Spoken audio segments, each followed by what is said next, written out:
Dans un autre registre, la parité homme-femme. La thématique fait l'objet des ateliers de réflexion entre les femmes depuis quelques jours à Libreville, à l'initiative du mouvement associatif L'Appel des 1001 et la Confédération nationale Management. Plus de détails avec Georges Kombila et Pierre Claverella. Les femmes de la Confédération nationale de management, autrement, essaient de l'Appel des 1001, unies pour une seule et même cause. Celle qui consiste à mettre en application l'adoption et la promulgation effective de l'article 24 du titre préliminaire de la parité homme-femme. Les femmes ont pensé qu'il était de bonne loi pour elles de réfléchir sur les éléments qui pourraient entourer ce texte de loi pour que cela devienne pratique et que pour elles, le premier combat sera gagné par leur représentativité au niveau des instances décisionnelles.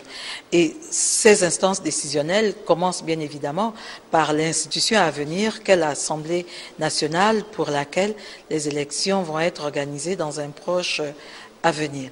Et donc, elles ont fait cette élaboration, ont d'ailleurs ouvert la proposition, le texte qui est projeté à toutes les autres associations pour que ces dernières puissent avoir non seulement la lecture exacte de ce contenu de la Constitution, mais pour qu'aussi elles puissent apporter leur contribution à l'élaboration finale du texte. Cette plateforme amorce le lancement d'un processus qui va désormais ouvrir une meilleure représentativité des femmes aux responsabilités politiques et publiques.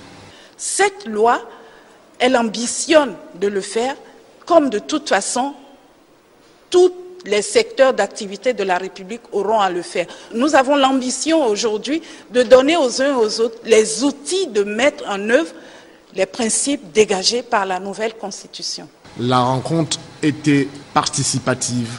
Des sensibilisations seront menées à l'endroit des femmes pour une adhésion massive.